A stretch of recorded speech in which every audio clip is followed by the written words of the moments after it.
Before we begin, let me ask you something that most people refuse to confront. What does sovereignty actually sound like when a nation finally stops negotiating with those who want to destroy it? For nearly a decade, Burkina Faso did not shatter in a single catastrophic explosion. It bled slowly, almost invisibly. Village after village emptied when darkness came. Entire road networks transformed into calculated gambles with death.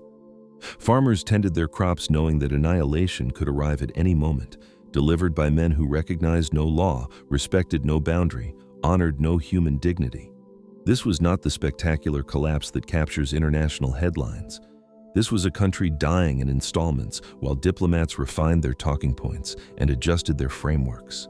In that suffocating reality, the state existed as a distant rumor, present in carefully worded statements, utterly absent when bullets arrived at midnight. Consultations were convened, peace processes were initiated. External advisors arrived with recommendations shaped by conflicts they had never personally survived. And through it all, armed networks expanded their reach. Educational institutions vanished from entire provinces, economic activity collapsed into subsistence survival, and displaced populations moved with no destination beyond away. Then, Ibrahim Traoré delivered one sentence that altered the fundamental equation of fear in his country.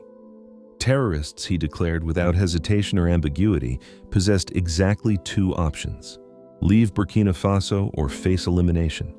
This was not theatrical rage performed for cameras. This was compressed clarity. A boundary established not for diplomatic applause, but for national survival. If that declaration disturbs your comfortable assumptions about conflict resolution, stop for a moment and interrogate that discomfort honestly. Ask whether strategic patience has ever rescued a burning village. Ask whether carefully calibrated ambiguity has ever deterred armed men at a civilian's doorway in the hours before dawn. For years, terrorist networks operated freely inside the gray zones created by state hesitation. They calculated correctly that time favored their expansion, that bureaucratic exhaustion would defeat government resolve before military pressure could defeat their operations. Traoré's ultimatum destroyed that calculation completely. It redirected terror outward instead of inward. This message carried multiple audiences. It reached the armed forces that needed unified strategic direction. It reached civilians who desperately needed to understand where their government stood. And it reached a nation that had simply run out of time for another round of negotiations. This was the precise moment Burkina Faso stopped managing its own decline and started confronting its executioners. If you follow developments across Africa and you want to understand why this moment resonates far beyond one country's borders, stay with me. And if this kind of strategic analysis helps you see past sanitized headlines into actual causation, consider subscribing. Not for noise or propaganda, but for clarity about power and its consequences. Because what followed this ultimatum was not chaos or collapse, it was decision. Burkina Faso did not arrive at this ultimatum through impulsive leadership or manufactured crisis.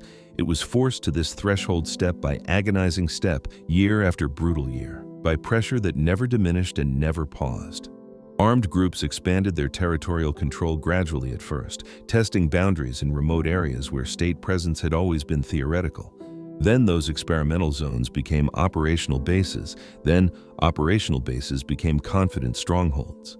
Infrastructure that once connected communities and enabled commerce degraded into corridors of targeted violence. Schools shut their doors, not because ideology demanded it, but because survival calculus left no alternative.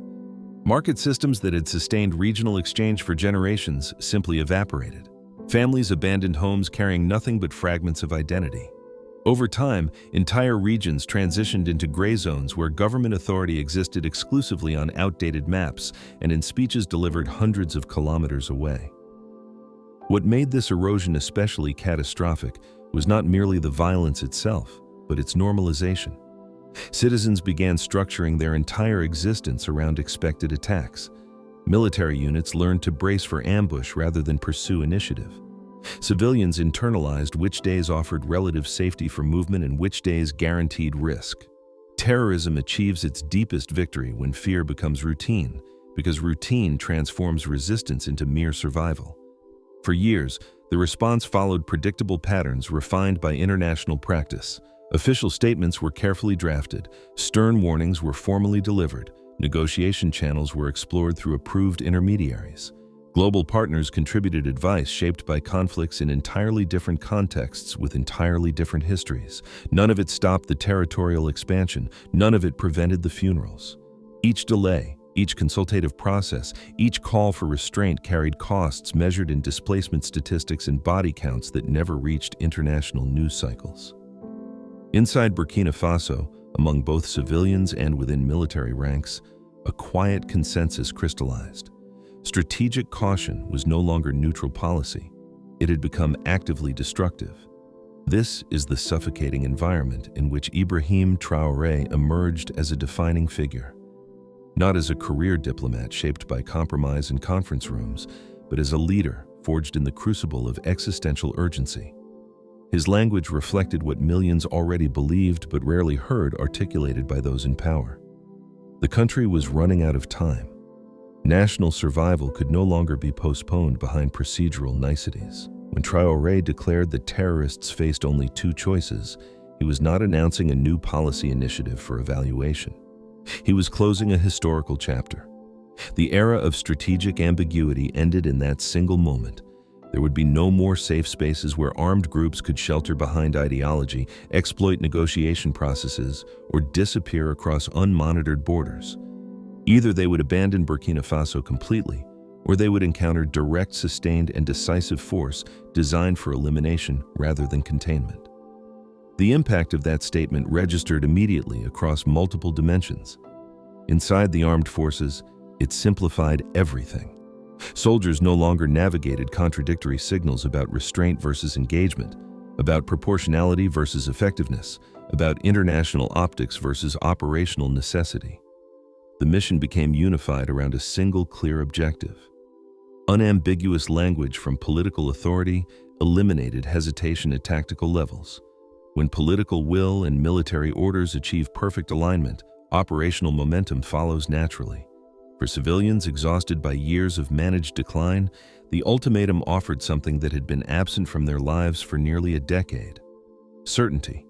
Even those who feared escalation understood with brutal clarity that indecision had already failed catastrophically. The statement acknowledged their lived reality rather than sanitizing it through diplomatic language. It named the terror they carried daily and replaced it with governmental resolve. That psychological transformation mattered as much as any subsequent military operation. Internationally, reaction came swiftly and predictably. Alarm from established institutions, caution from traditional partners, warnings about escalation cycles and human rights frameworks. But inside Burkina Faso, among people who had buried neighbors and abandoned ancestral homes, the sentiment was fundamentally different. Many regarded the ultimatum as long overdue. It marked the moment leadership stopped accommodating national decline and started confronting it with proportional force. And here is the strategic reality that external observers consistently missed. Once articulated publicly, the ultimatum could not be withdrawn without complete governmental collapse. Words of this magnitude demand proof through action. They force the state to deliver results or lose all remaining credibility. This was entirely deliberate. Traoré bound his own legitimacy to follow through. That is why the ultimatum was never an endpoint or symbolic gesture. It was an opening move in a comprehensive campaign. It prepared political space for legal reforms, authorized military escalation, and established a new security doctrine based on speed, sustained pressure, and operational precision. What came next would demonstrate whether Burkina Faso possessed the institutional will to match its words with consequences. Once the ultimatum entered the public consciousness, Burkina Faso crossed a strategic threshold. Retreat without achieving decisive results would mean governmental collapse and complete loss of legitimacy. What followed was not improvised reaction, but systematic acceleration. The first visible response came from within state institutions themselves. Political authority, military command structures, and the justice system began operating in synchronized alignment. This institutional coherence mattered more than any individual operation. For years, strategic hesitation had lived comfortably in the gaps between competing institutions. Now, those gaps closed. The restoration of capital punishment for terrorism-related offenses marked the clearest signal of this transformation. This decision was not framed through vengeance rhetoric. It was positioned as existential defense. Terrorism was no longer categorized as chronic criminal activity requiring endless judicial processes. It was defined as direct assault on national survival itself. The law acknowledged what civilians already knew from experience. Mass casualty attacks, systematic village raids, and campaigns of coordinated terror were not conventional crimes. They were acts of war. For armed groups, the strategic calculation transformed overnight. Previously, arrest carried uncertainty but also possibility.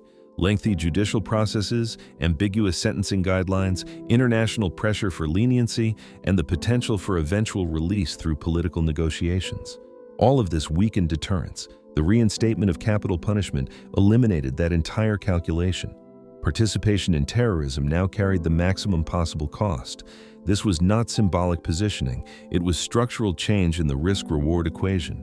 Inside the security apparatus, impact was immediate and measurable. Judges, prosecutors, and field commanders operated under a unified legal framework. Battlefield decisions no longer existed in isolation from judicial consequences. Law and force reinforced each other systematically. This eliminated hesitation at every operational level. When responsibility chains are clear and authority is unified, decisive action follows naturally. Reaction among civilians was complex but decisive. International critics focused on abstract moral philosophy and long-term precedents. Inside Burkina Faso, the question was far more direct and immediate. Could the state actually protect lives? People weighed philosophical abstractions against years of funerals, displacement, and normalized terror. For many, the restoration of capital punishment was not primarily about punishment at all. It was about prevention through credible deterrence. This legal transformation was rapidly matched by military escalation across multiple theaters simultaneously. Burkina Faso abandoned purely defensive postures and transitioned into sustained offensive operations. This was not a single announced campaign designed for media impact. It was continuous pressure strategy engineered to deny armed groups time for rest, adaptation, or regrouping. Military units advanced simultaneously across multiple contested regions. Supply routes that had sustained terrorist operations were systematically disrupted. Communication networks were broken through targeted operations. Familiar hideouts and safe houses lost their protective value.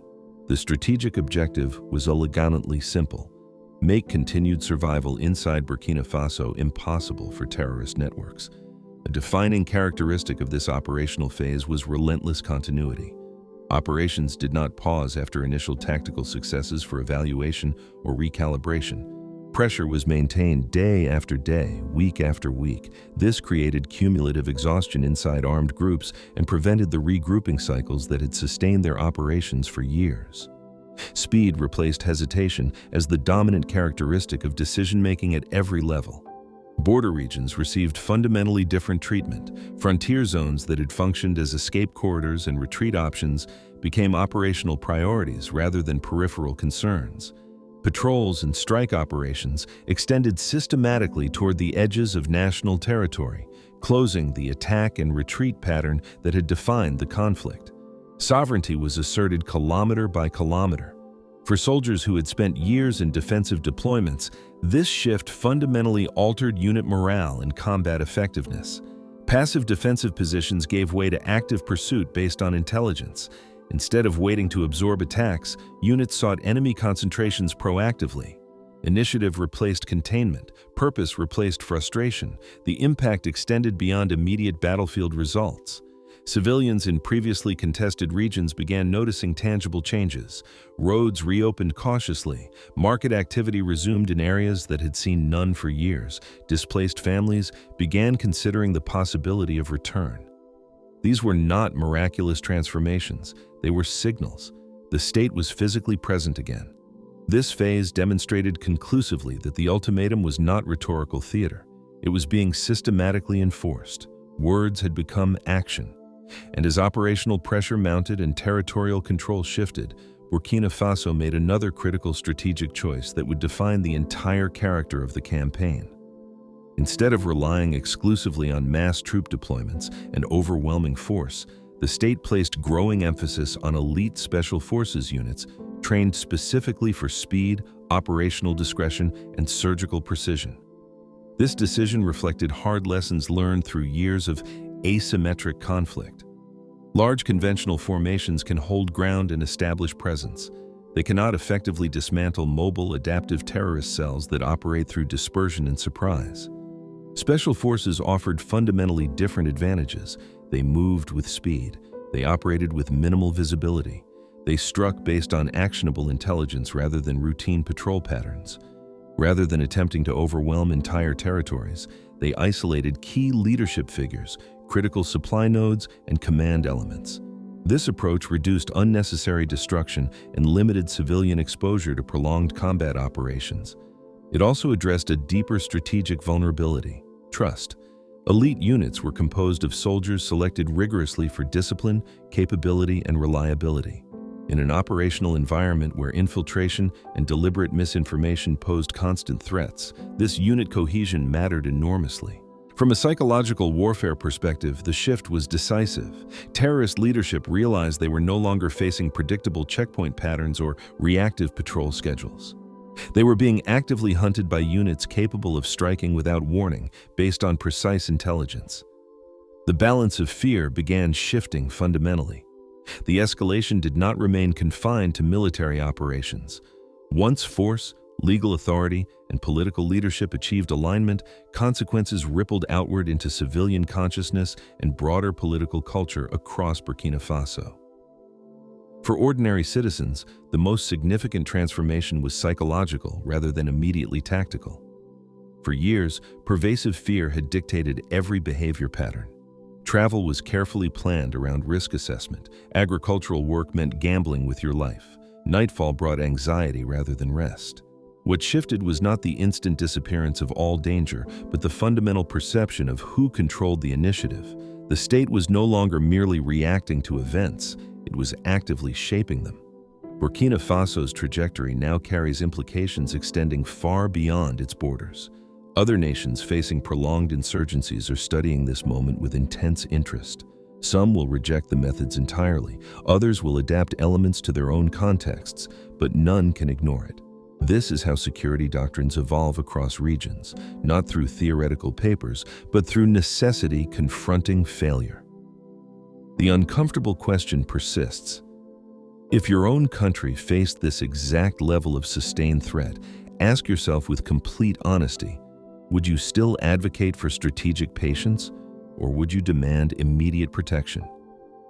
Burkina Faso has already answered that question through action rather than debate. It established a clear boundary. It chose to defend that boundary with force, and it reminded both its enemies and its own population of a truth that history repeats without mercy across every continent and every era. Peace is not granted through moral positioning or international approval. It is secured through decision, through will, and through the capacity to impose consequences on those who bring violence to your doorstep. The next chapter will reveal whether this moment becomes a genuine turning point or merely another footnote in prolonged conflict. But one reality now defines the landscape completely. The state has reclaimed initiative.